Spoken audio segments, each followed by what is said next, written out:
नमस्कार, IBC 24 देख रहे हैं आप और मैं हूं आपके साथ अविनाश कर। 10 बजे रात पूरे दिन की बात में आप सभी का स्वागत है। 17वीं लोकसभा के समापन में पीएम मोदी ने 5 सालों की उपलब्धियां आज गिनाई। पीएम मोदी ने कहा कि इन 5 सालों में कई अहम फैसले देश के लिए लिए गए। लोकसभा में रिफॉर्म, परफॉर्म और ट्रांसफॉर्म एक साथ देखने को मिला। इस दौरान संसद की कैंटीन में समान रेट लागू किया गया। सदी का सबसे बड़ा संकट कोरोना काल इस सदन ने देखा है। इसके अलावा सेंगोल को भी स्थापित करने का काम किया गया, ये पीएम मोदी ने कहा है। 5 वर्ष देश सेवा में जिस प्रकार से अनेकविध महत्वपूर्ण निर्णय किए, ये 5 वर्ष देश में रिफॉर्म, परफॉर्म एंड ट्रांसफॉर्म, ये बहुत रेयर होता है कि रिफॉर्म भी हो, परफॉर्म भी हो और हम ट्रांसफॉर्म होता अपनी आंखों के सामने देख पाते हो, एक नया विश्वास भरता हो। ये अपने आप में 17वीं लोकसभा से आज देश अनुभव कर रहा है। इस सदी का सबसे बड़ा संकट पूरी मानव जात ने झेला।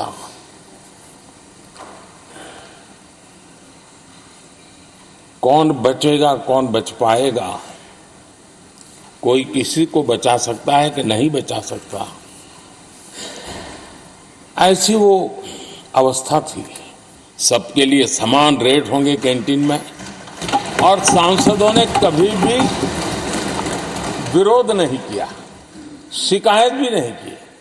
और सभी सांसदों की बिना कारण इतनी फजेत करने वाले लोग मजे लेते थे, उससे हम सबको आपने बचा लिया। इसके लिए भी मैं आपका आभार व्यक्त करता हूं। और जो आजादी की पहली पल थी, उसको जीवंत रखने का हमेशा हमेशा हमारे मार्गदर्शक रूप में ये सेंगोल को यहाँ स्थापित करने का काम, और अब प्रतिवर्ष उसको सेरेमोनियल इवेंट के रूप में उसको हिस्सा बनाने का एक बहुत बड़ा काम आपके नेतृत्व में हुआ है। राम मंदिर पर धन्यवाद प्रस्ताव पर चर्चा के दौरान गृह मंत्री अमित शाह 30 मिनट तक बोले। 22 जनवरी का दिन 10 सहस्त्र सालों के लिए ऐतिहासिक दिन बताया और यह भी कहा कि सबको समझना चाहिए, जो इतिहास नहीं पहचानते हैं वो अपने वजूद को खो देते हैं।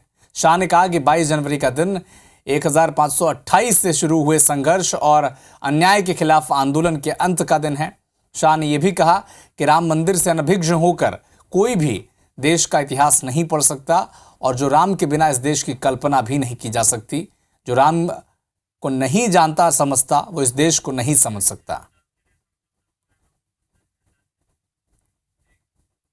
22 जनवरी का दिन 1528 से शुरू हुई एक संघर्ष और अन्याय के सामने लड़ाई का, एक आंदोलन के अंत का दिन है।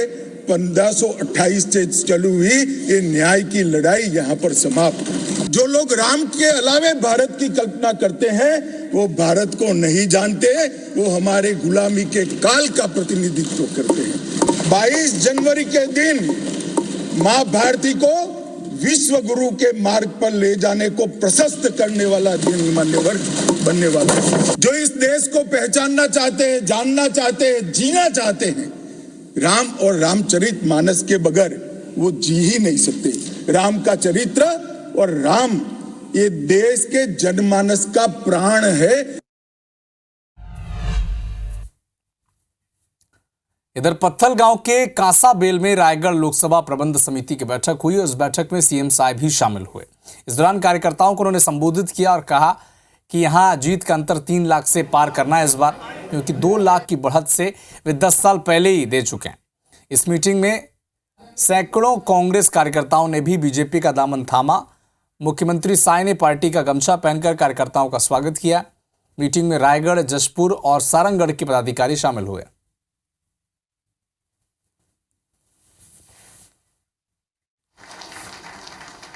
2 लाख नहीं नहीं चलेंगे। 2 लाख देसाई जी का पुष्पमाला से स्वागत करेंगे। दंतेवाड़ा के गीदम स्थित फॉरेस्ट के रेस्ट हाउस परिसर में पार्टी का आयोजन करने के मामले में अब बड़ी कार्रवाई हो सकती है। इस मामले को लेकर वन मंत्री केदार कश्यप का बयान सामने आया।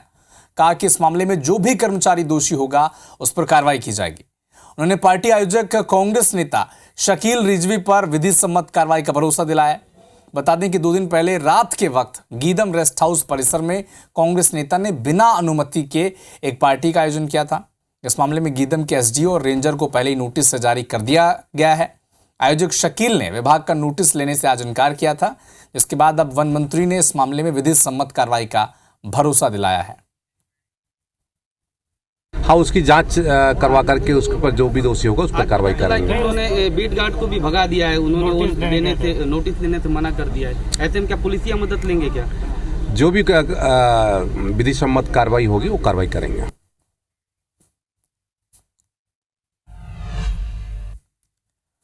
आईटी डिपार्टमेंट ने पूर्व खाद्य मंत्री अमरजीत भगत के खिलाफ की गई कार्रवाई के बाद अब उनके करीबियों की मुश्किलें भी बढ़ाती जा रही हैं, उनकी मुश्किलें बढ़ती भी जा रही हैं। आईटी डिपार्टमेंट ने सरगुजा कलेक्टर से 11 नामजद लोगों की बीते 5 सालों की संपत्ति की जानकारी मांगी है। विभाग ने मैनपाट के मनोज यादव, अटल यादव, गणेश यादव, दीना यादव और नागेश्वर यादव के साथ साथ अंबिकापुर के सुरेश यादव, प्रमोद टोप्पो, राजू अग्रवाल, शिव यादव, अरविंद गुप्ता, बतौली के हेमंत यादव, रामानंद यादव, प्रदीप गुप्ता के बीते 5 सालों की संपत्ति का ब्यौरा मांगा है। साथ ही जमीन के रिकॉर्ड भी मांगे गए हैं। इस पर सियासी बयानबाजी भी हो रही है। बीजेपी का लगातार यह आरोप है कि बीते 5 सालों में कांग्रेस के साथ पूर्व मंत्री अमरजीत भगत ने न सिर्फ भ्रष्टाचार किया बल्कि अपने करीबियों को भी इस पूरे भ्रष्टाचार में शामिल किया है, जिनकी कलई अब खुलने लगी है। कांग्रेस नेता कह रहे हैं कि बीजेपी आईटी, ईडी जैसी संस्थाओं का दुरुपयोग कर रही है।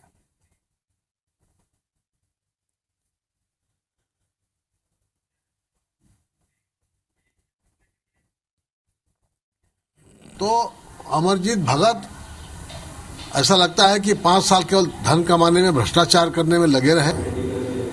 कांग्रेस के और विपक्ष के जितने भी नेता हैं उन सबको टारगेट किया जा रहा है।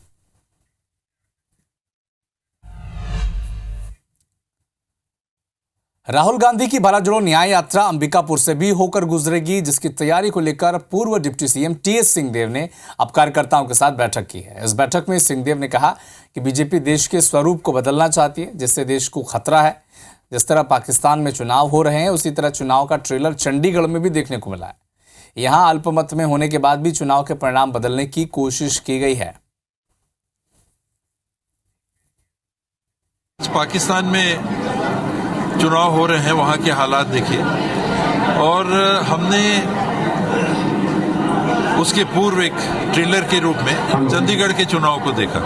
प्रजातांत्रिक मूल्यों के आधार पे, गणराज्य की स्थापना के मूल्यों के आधार पे बहुत बड़ी चुनौती है।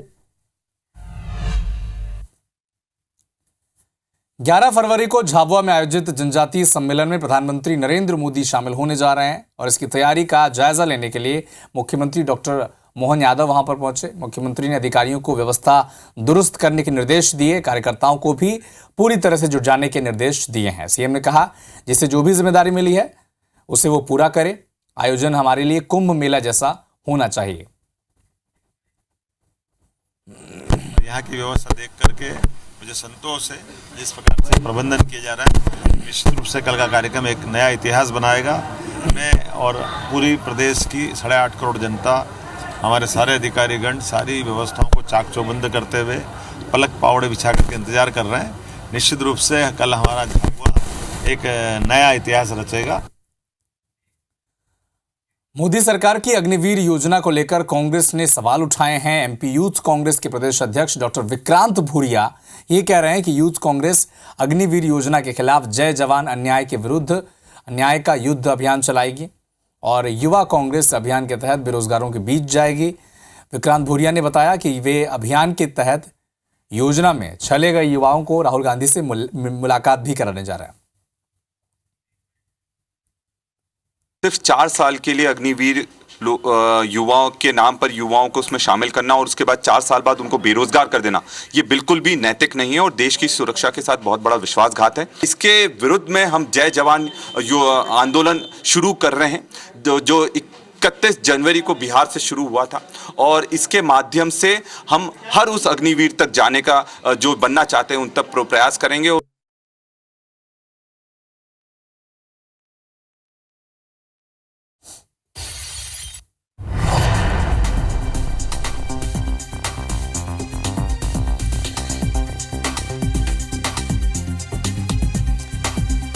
भोपाल से एक बड़ी खबर आपको बता दें, कार से 63 लाख रुपए के हवाले की रकम पकड़े गए हैं। आरोपी कोई दस्तावेज नहीं दे पाया है।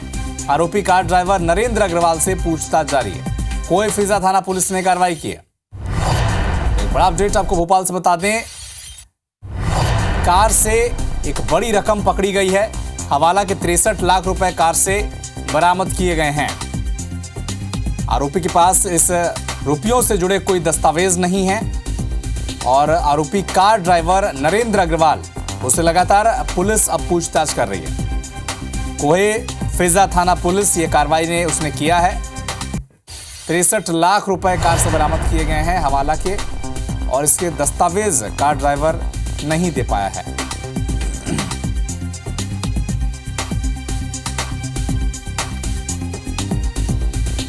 भोपाल से एक बड़ा अपडेट आप तक पहुंचा दें, आरोपी कार ड्राइवर 63 लाख रुपए के हवाला की रकम के साथ गिरफ्तार किया गया है।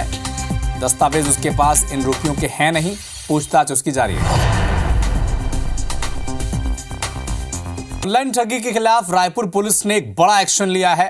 पुलिस ने नोएडा के सेक्टर 63 में संचालित हो रहे एक फर्जी कॉल सेंटर से 14 आरोपियों को गिरफ्तार किया है और गाजियाबाद निवासी मास्टरमाइंड मनजेश कुमार चौहान समेत 14 शातिर आरोपियों को ट्रांजिट रिमांड पर रायपुर लेकर आई है। विस्तार से इस खबर को समझे हमारे सहयोगी तहसीन जैदी की एक रिपोर्ट से। रायपुर पुलिस को एक बड़ी सफलता मिली है। ऑनलाइन ठगी करने वाले एक बड़े जो कह सकते हैं कॉल सेंटर को बस्ट किया है दिल्ली में और उस पूरे मामले का खुलासा किया है रायपुर के एसपी संतोष कुमार जी ने। हमारे साथ उस पूरे मसले पे बात करने के लिए आज हमारे साथ खुद एसपी साहब भी हैं हमारे साथ। हम उनसे जानते हैं एक बड़ी सफलता इसको कह सकते हैं कि एक बड़ी सफलता यहाँ पे मिली है। किस तरीके से शिकायत मिली थी, किस तरीके से क्रैक किया गया है? देखिए, रोज़ नित नए तरीके से ऑनलाइन फ्रॉड हो रहे हैं। ये एक ऑनलाइन फ्रॉड का तरीका इसमें ऐसा हम लोगों ने पाया है कि किसी का इंश्योरेंस पॉलिसी जो है एक्सपायर कर रहा था और वेरिफिकेशन दूसरा कुछ पॉलिसीज़ का वेरिफिकेशन के नाम पे उस व्यक्ति को संपर्क किया गया और उसके बाद उससे पिछले 5 सालों में 70 लाख रुपए उससे जमा करा लिया गया। जब मैच्योरिटी हुई तो वो व्यक्ति जब पैसा लेने गया तो महिला थी, तो पता चला कि वो तो फर्जी है और पूरा वर्कआउट करने के बाद जब दिल्ली में एक रेड किया गया तो एक कॉल सेंटर मिला जहाँ 14 लोगों को जहाँ से हम लोगों ने अरेस्ट किया, साथ साथ 41 अन्य लोगों भी सस्पिशन में है। और जब पूछताछ की गई तो पता चला कि लगभग इन्होंने दर्जन भर लोग तो अभी तक हम लोग को पता है जिनसे अलग अलग जगहों के अलग अलग राज्यों के जिनसे इसी तरह के फ्रॉड किए गए और उसमें करोड़ों की इन्होंने ठगी की है। अभी इनके पास से फर्जी सिम 50 फर्जी सिम मिला है, हज़ारों पेज के दस्तावेज मिले हैं। इसमें इसके अतिरिक्त इनके लैपटॉप मोबाइल्स उसको भी हम लोग सर्च कर रहे हैं। ये एक बहुत बड़ा मामला है, बहुत बड़ा फ्रॉड का मामला है। हम लोग अभी इसमें पुलिस रिमांड भी लेंगे, इनसे पूछताछ करेंगे ताकि इन पे कार्रवाई की जाए। इसमें एक आखिरी सवाल कि इसमें जो मास्टरमाइंड की अगर बात करें तो कौन था इसमें और ये लोग किस तरीके से ठगी करते, किसके नाम पे ठगी करते थे? इसमें मास्टरमाइंड जो मिला है इसमें एक मनजेश चौहान है, वो व्यक्ति था जो कॉल सेंटर चलाता था। वो पहले भी एक बार जेल जा चुका था।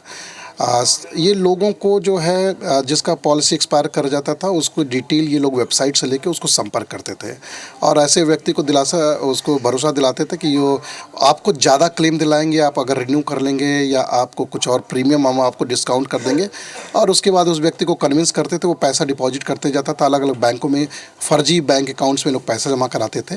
IB24 बातचीत के लिए बहुत बहुत धन्यवाद। ये थे रायपुर एसपी संतोष कुमार सिंह जी जो बता रहे थे कि एक बड़ी सफलता इसको मान रहे हैं और जिस तरीके से इसमें अभी तक अगर बात करें तो 14 आरोपी इसमें गिरफ्तार किए गए हैं और 41 को इसमें नोटिस दिया गया है और अभी इसमें कई और बड़े खुलासे हो सकते हैं। कैमरामैन नज़ीर खान के साथ तहसीन जैदी, IBC 24 रायपुर। और अब एक ऐसे रसूखदार आरोपी की बात करेंगे जिसने कानून का मजाक बना दिया। दिन शनिवार, तारीख 10 फरवरी, वक्त सुबह करीब 10 बजे, जगह dental college hospital Raipur. IBC 24 की भंडाफोड़ मुहिम, कैद में भी आजाद हत्या का आरोपी। Doctor Ajay Rai double murder का आरोपी। डबल मर्डर के आरोपी का रसूख देखिए, कानून का उड़ता मखौल देखिए, आरोपी की पहुंच का सबूत देखिए, खाकी की बेबसी का हाल देखिए। जी हां, रायपुर के डेंटल कॉलेज में खुला घूमता मिला है डबल मर्डर का आरोपी डॉक्टर अजय राय। पूर्व मंत्री डीपी धृतलहरे की बहू और पोती की हत्या का यह आरोपी है। 3 साल पहले हुई थी मंत्री के परिजनों की हत्या। दीवान में बंद मिला था दोनों का शव। आरोपी को खुला छोड़कर चले गए थे जेलकर्मी। IBC 24 ने खुले घूमते आरोपी और पुलिसकर्मी से भी बात करने की कोशिश की। हम लगातार आपको तस्वीरें दिखाते हैं कि जेल में बंद आरोपियों को इलाज के नाम पर बाहर लाया जाता है और तमाम सुविधा दी जाती है। आप देख सकते हैं डॉक्टर अजय राय है और पूर्व मंत्री के बहू और पोती के हत्या के आरोपी हैं। तो सबसे बड़ी बात, जो पुलिसकर्मी आप देख सकते हैं, ये देखिए आप, ये साथ में लेके आए हैं और हथकड़ी इनकी खुली हुई है। परिजनों को लाया गया है, परिजनों के साथ मिलाया जा रहा है, ये सुविधा दी जा रही है। जोगी शासन में जो मंत्री थे, पूर्व वन मंत्री डीपी धृतलहरे, उनकी हत्या के आरोपी है। उनके घर वाले देखिए साथ यहाँ पर आए थे। फिलहाल देखिए कि खुले यहाँ मुझे जो सुविधा दी जा रही है, इसीलिए कानून व्यवस्था से आम आदमी का जो है भरोसा उठता है। हत्या में जो जेल में बंद है आरोपी, और जोगी शासन में हत्या के आरोपी थे, बहू और पोते की हत्या कर दी गई थी, निर्मम हत्या।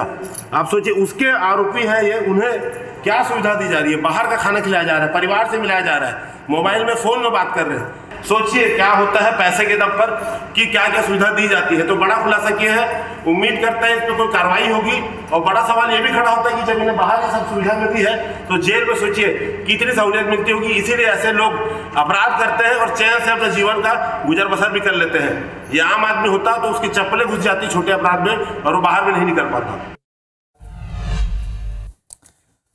तो फिलहाल इस बुलेटिन में इतना ही, लेकिन देश और दुनिया के साथ MP और छत्तीसगढ़ के सभी अपडेट के लिए आप जुड़े रहिए हमारे साथ। नमस्कार।